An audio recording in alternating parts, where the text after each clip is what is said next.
समीर जी, good morning. Good morning जी। जय हिंद। और भारत में इस समय सिचुएशन आप देख ही रहे हैं। बताइए क्या करना है इस समय, और आप पर्सनली क्या कर रहे हैं? आज कुछ नहीं करना। हमको थोड़े शॉर्ट देखेंगे भी कवर करने की नहीं करने, जो हमारे लॉन्ग शॉर्ट फंड में। बट बाकी मुझे लगता है कि ऑफ कोर्स अभी तो सीरियस बातें हुई हैं लास्ट एक दो दिनों में, बट एस्केलेट कह सकते हैं, लेकिन वो एस्केलेशन खाली रिमोट टारगेटिंग से हो रही है। जो भी छोटे रॉकेट कह लें, जो भी कह लें, मिसाइल। बट मुझे लगता है कि ये अब पाकिस्तान को एक तरीका, मतलब एक वे आउट चाहिए। अब वो वे आउट क्या होगा पता नहीं, बट दे कैन से कि देखो जी, हमने इनके 15 मिलिट्री इंस्टॉलेशन पे अटैक कर दिया और बाद में कुछ नहीं हुआ, दोनों साइड को तो ये ड्रॉ हो गया। तो उनको भी एक अपने मन में स्टोरी चाहिए। इंडिया ने तो पहले ही कह दिया है कि we are only reacting to. तो प्लस माइनस, अगर आज नहीं भी हो, वीकेंड को नहीं हो, 2-4 दिन में भी अगर हो जाए, अगर आप लो प्रोबेबिलिटी इवेंट को एक कैसे उसको भी इनकॉर्पोरेट करेंगे, कोई बहुत सीरियस वॉर हो जाए, तब दिस थिंग विल एंड। चाहे आज हो जाए, कल हो जाए, 4 दिन में हो जाए, और जिस दिन होगी आपके, अगर आज जो लॉस हो रहे हैं से डबल रिकवर होने हैं, इसलिए मैं कुछ नहीं करना चाहता। तो जब ये हो जाएगा उसके बाद फिर डबल डाउन करें बेसिकली। तो उस दिन मेरा मतलब है, अगर 3-4% सपोज 3% गिरी है आजकल, 2% गिरी है, अगर आज अनाउंस कर दें, कल अनाउंस कर दें, वीकेंड को हो जाए, मंडे को हो जाए, वो 3% you will get in one day. तो उसकी एनालिसिस नहीं करनी। अब आप ये अगर एनालिसिस करना चाहें कि एक्चुअल वॉर ना हो जाए, न्यूक्लियर ना हो जाए, तो उसका तो क्या आंसर देंगे, किसी को पता ही नहीं है, भगवान करे होगा भी नहीं। और प्रोबेबिलिटी वाइज भी आप करोगे तो क्या 5% प्रोबेबिलिटी लगाएंगे, उसके लिए क्या करोगे?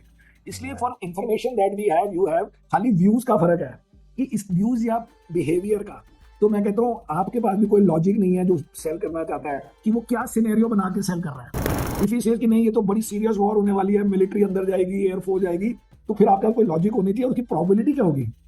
तो as of now the rational thing is to say कि ये दोनों कि उन्होंने शुरू किया, फिर इंडिया ने रिटेलिएट किया, और इंडिया ने हर बारी करके एस्केलेट करके हर बारी बोला है कि this is it from our side, so one day they have to stop और in one round they have to stop. अब वो ऑफ कोर्स यूएस भी आई एम अज्यूमिंग प्रेशर डाल रहा होगा, चाइना डाल रहा होगा, सभी का, nobody wants a real war. नहीं बिल्कुल। और देखिए एक्चुअली रॉयटर्स पे जो खबर आई है, अब रॉयटर्स पे खबर आई है, उसके स्टेटमेंट से लग रहा है कि पाकिस्तान ऑलरेडी घुटने टेकने को तैयार है, क्योंकि वो पाकिस्तान की जो रॉयटर्स की स्टेटमेंट है वो कह रही है कि we urge international partners to support deescalation amid the escalating war and the collapse of stock market. उनकी स्टॉक मार्केट तो कोलैप्स कर रही है समीर जी। आज भी मैंने देखा कितनी गिरी, आज भी गिर गई है। और उन्होंने एक और चीज कही है, we appeal to international partners to provide more loans after the heavy losses caused by India. अच्छा, वो भी मुझे नहीं पता था, बट जनरली बाकी न्यूज नहीं, वाली रॉयटर्स की मैंने नहीं पढ़ी, बट जनरली यही एक्सपेक्टेशन होगी कि आपने पहले शुरू किया, इंडिया ने रिएक्ट किया, इंडिया ने उसको बार बार साथ में एम्फसाइज किया कि हम ज्यादा नहीं कर रहे हैं, हम आपके प्रोपोर्शन में कर रहे हैं, which means now every time it's your turn to do. And चाहे अपने आप या अंदर सिविलियन वर्सेस मिलिट्री के जो भी इश्यूज होंगे या फिर एक्सटर्नल में, ये हो जाना चाहिए। तो इसलिए पहला पॉइंट रहता है कि आज ज्यादा ना करें कुछ भी नेगेटिव। बिल्कुल। मीनवाइल मार्केट वापस थोड़ा सा गिर रहा है, तो थोड़ा इस पर ध्यान देते हैं। अच्छा, एक इस सिर्फ मार्केट से रिलेटेड एक सवाल, उसके बाद नहीं होता सॉल्व, रॉयटर्स ने बोला तो मार्केट बढ़ जाएगी, but I am saying in general the idea should be कि अभी इसमें आपके पास कोई रीजन नहीं है टू कि जो सेल कर रहा है उसको कुछ एक्स्ट्रा पता है इसलिए मैं बेच रहा हूं, कोई लॉजिक ही नहीं, you have to stay with it. अच्छा नहीं, अच्छा चलिए ठीक है, वो मैं कह रहा हूँ, इसलिए हम उसको अभी फ्लैश भी नहीं करेंगे जब तक कंफर्मेशन आए। ये हमारी एक पॉलिसी भी है कि जब तक न्यूज़ कंफर्म ना हो कोई फ्लैश नहीं होगा, क्योंकि इस समय इतनी ज़्यादा मिसइंफॉर्मेशन और डिसइंफॉर्मेशन है। वो आपकी वो भी तो होने वाली है, हमारी मिलिट्री की अभी वो होने वाली है, बस आई थिंक बस आपसे इंटरव्यू हो जाए उसके बाद तुरंत बाद वो भी लाइन अप है। अच्छा, अब आपने एक 3% का नंबर लिया, सपोज करिए ये 2 हफ्ते तक चल गई टेंशन, एस्केलेशन, मान लीजिए, भगवान करे ना चले, लेकिन अगर चल गई तो कितना गिर सकते हैं फिर? 2 हफ्ते तो बड़े ज्यादा गिरा जाएगा। 2 हफ्ते खाली ऐसे नहीं चल सकता ना। कि अभी क्या हो रहा है, ड्रोन्स एंड मिसाइल का हो रहा है, लेकिन दोनों साइड्स ये नहीं कह रही है कि हमारे तो बड़े लोग मर गए हैं या हमारा कोई बड़ा सीरियस इंस्टॉलेशन उड़ गई है। तो 2 हफ्ते तक तो ऐसे मेंटेन करना आसान नहीं होगा। हाँ, 2 हफ्ते समय सर के मुताबिक लंबा है, बाकी 2 हफ्ते तक की अनसर्टेनिटी नहीं है। अच्छा सर, मैं जब भी 2 हफ्ते आप ऐसे नहीं कर सकते कि रोज हमने उधर करे फिर उन्होंने करे, तो फिर इट विल बिकम वन। जैसे जैसे समय सर आप बोलते हैं ना कि हमारे लॉन्ग शॉट में, ये शॉट का मेरा जानने का बड़ा इंटरेस्ट रहता है आपका, क्या शॉट थे, कहाँ किस प्राइस पर आप कंफर्टेबल होते हैं, किस जगह? नहीं ऐसे नहीं होता कि हमारा फंड का काम, तो रिलेटिव डिफरेंस भी करते हैं, क्योंकि उस फंड में हमारा नेट 60s में होता है तो हम कुछ भी शॉर्ट करते हैं, कोई चीजें चलती है कहीं नहीं चलती, और एग्रीगेट में हो जाता है काम।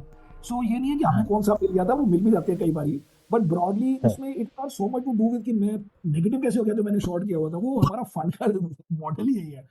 बट अब तो क्योंकि म्यूचुअल फंड भी है, और यहाँ पे मैंने भी एक लॉन्ग ओनली एक और फंड शुरू किया हुआ है, जो मतलब separate account which is fully long only, तो वो फुली इन्वेस्टेड है, मे बी 98 या 99% इन्वेस्टेड हो गया। अच्छा ठीक है सर, मैं अल्टीमेटली जाना चाह रहा था आईटी की तरफ, क्योंकि आईटी में एक प्राइस डैमेज हुआ, थोड़ा अर्निंग्स ने भी कहीं कहीं डिसअपॉइंट किया। और एक बात सर, जब वो टैरिफ वॉर शुरू हुई, जब टिप्पणियां, वो जो आईटी के गिरने का तरीका था, वो मैग्नीट्यूड बहुत तीव्र था, बहुत शार्प था। आपने इस प्राइस पे आईटी में क्या किया आफ्टर तो आईटी हम शॉर्ट नहीं है, बट आईटी हम लॉन्ग नहीं करेंगे। आईटी हम शॉर्ट नहीं है, बट हम लॉन्ग करेंगे। उसमें क्या है कि अगर आप दो बातें करें, अभी पता नहीं मैं पॉजिटिव क्यों हुई है तो मैंने आपको बताया नहीं, तो रिटर्न नहीं जाते, 25% रिटर्न बन रहे हैं, बट जनरली पॉजिटिव इज कि द होल वर्ल्ड यूएस में अपना वेट कम रखना चाहता है इन्वेस्टमेंट का। इट डज नॉट मैटर कि यूएस इकोनॉमी अच्छी कर रही है कि उसके टैरिफ हो रही है। अब लोगों को रियलाइज हुआ कि बहुत ज्यादा investment rest of the world की यूएस में है। सो जैसे अगर आप MSCI वेट लें तो उसमें यूएस का वेटेज है around 70%। That means 70% of the world equity broadly speaking लोग यूएस में स्टॉक्स में डालते हैं। और वो रोज अब हर जगह you can read, in fact today there is a story in Bloomberg, but मैं तो मतलब हर जगह से हो रही है बात कि अगर आप गोल्डमैन सैक्स की रिपोर्ट देखें कि फॉरेन फैमिली ऑफिस कितना बेच रहे हैं, कि हेज फंड कितना बेच रहे हैं, वर्ल्ड मतलब आउटसाइड यूएस वाले, everybody is reducing there weightage in US because post Covid ये 10-12-15% का वेट इंक्रीज हो गया है। अब करेंसी उनकी वीक हो रही है, पीपल आर वरीड, कई लोगों की लड़ाई हो गई है, कनाडा उससे लड़ रहा है, वो ग्रीनलैंड से लड़ रहा है, वो डेनमार्क उससे लड़ रहा है। So everybody is little bit withdrawing. Private equity में वहाँ काफी वो अटके हैं लोग। सो अगर वो थोड़ा सा यूएस से विड्रॉ करें 3-4% सिर्फ, जबकि लॉन्गर टर्म एवरेज है 55% यूएस में होना चाहिए। If you look at history, वो पैसे वो 30 या 32% जो रेस्ट ऑफ द वर्ल्ड है उसमें जाने हैं। एंड उसका आप देख सकते हो कल भी एफआई फ्लो था। तो अगर एफआई फ्लोज इंडिया में अब चलते हैं फॉर द लॉजिक नंबर 1 कि people are over invested in US and they want to not reduce it too much lower, but चलो थोड़ा सा।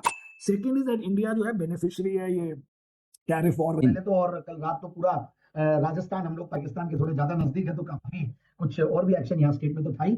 और ओवरऑल आज स्टॉक्स देने में डर तो बहुत लग रहा है। मुझे लगता है कि जल्दी से आज कोई भी स्टॉक देंगे डिफेंस के अलावा तो थोड़ा डिफिकल्ट होगा। बट एनीवेज मुझे ऐसा लगता है कि कुछ स्टॉक्स ग्रीन में, मार्केट्स ने रिकवरी भी दी नीचे के लेवल से, but yet we have to be very very cautious. आपका सुबह मैंने कमेंट्री सुना था, आपने बहुत सही कहा कि आज ये अलग है, पिछले जो अटैक्स किए थे हमने ये अलग, और उससे ये वॉर लाइक सिचुएशन है। 1999 में भी हमने देखा था कारगिल वाला, उसके बाद ये है। So overall we have to be cautious, let's see. तो मैं यही आज एक स्टॉक लाया हूं, जैसे कि अभी मैंने थोड़ी देर पहले देखा जेंटेक, तो वो 5% बायर पैक में है। वैसे ही एक और डिफेंस का स्टॉक है और वो है डेटा पैटर्न्स। इनफैक्ट देखिए जो बड़ी बड़ी जो PSU है वो तो हमने पिछली बार भी, मैंने जब यूक्रेन और रशिया वाला तो मैंने GRSE दिया था, फिर हमने BDL भी अभी बातचीत हुई है सुबह अभी। तो ये सारे जो बड़ी बड़ी हैं डिफेंस वाली कंपनियां, ये सब बढ़िया बेट्स रहते हैं इन टाइम्स में। और GRSE ऑलरेडी अच्छा चला, इनफैक्ट अटैक के पहले भी एक दिन पर्टिकुलरली। तो उन सब में तो जो हमारी राय है उसमें तो आप स्टिक रहिए ही। बट डेटा पैटर्न अच्छा खासा करेक्ट वाला स्टॉक है और ये इस सेक्टर को कैटर करता है, डिफेंस और एरोस्पेस इलेक्ट्रॉनिक्स में अच्छा काम करता है। तो मुझे लगता है कि यहाँ पे थोड़ी अपॉर्चुनिटीज निकल सकती है। बट ये यही कहूंगा कि आप बाय ऑन डिप्स की रणनीति अपनाएं, क्योंकि ये स्टॉक भी काफी वोलेटाइल रहा। 3655 के हाई से 2100 के लेवल्स पे आया। झालामुखी बोलते बोलते जरूर से तीन होगा, इसमें कोई दो राय नहीं है। बट फिर भी 2000 के लेवल्स से लेकर 2022 ये लेवल्स, मतलब एक नीचे का लेवल भी अभी जब करेक्ट हुआ तो ये 1400-1500 भी गया। So we have to be very cautious, क्योंकि मार्केट करेक्ट होते तो हर स्टॉक करेक्ट होते हैं। तो मैं जो हमारे दर्शक है उनको यही राय दूंगा कि 2000 से लेकर 2200 के रेंज में स्टैगर्ड में बाइंग करें। बट एक बार मैं टारगेट देता हूँ, मुझे लगता है यहाँ से 2500 के टारगेट के लिए स्टॉक को एक अच्छा बाउंस बैक प्ले भी है। 200 डिमांड में ट्रेड कर रहा है अच्छा खासा करेक्ट करने के बाद, और फंडामेंटल्स भी बहुत बढ़िया। In fact return on capital employed 20% के लगभग है। पिछले 3 साल की प्रॉफिट की कैगर भी बहुत बढ़िया। इनफैक्ट 47% की प्रॉफिट की कैगर थी, सेल्स की कैगर 32% की थी। और ओवरऑल एक डेट फ्री कंपनी है, जीरो डेट कंपनी, और ये सारी चीजें तो ही अच्छी। और दूसरा क्वार्टरली रिजल्ट भी दिसंबर क्वार्टर का रिजल्ट ठीक ठाक था, जनवरी क्वार्टर का आना बाकी है। हाई ऑपरेटिंग प्रॉफिट मार्जिन पे काम करती है कंपनी, करीब 46% के लगभग। तो ये सारी चीजें डेटा पैटर्न्स मैंने पहले भी रेकमेंड किया हुआ, टारगेट्स अचीव हुए हैं। FIS DIS का भी फेवरेट स्टॉक है, करीब 21-22% वो लोग होल्ड करते हैं। तो जब ये IPO भी आया था तो उसका भी काफी इनफैक्ट वो था, और स्ट्रॉन्ग क्रेडिट रेटिंग्स वाली कंपनी है, डिफेंस सेक्टर की है। तो ये सारी चीजें तो मेरे हिसाब से 2500 के टारगेट के लिए डेटा पैटर्न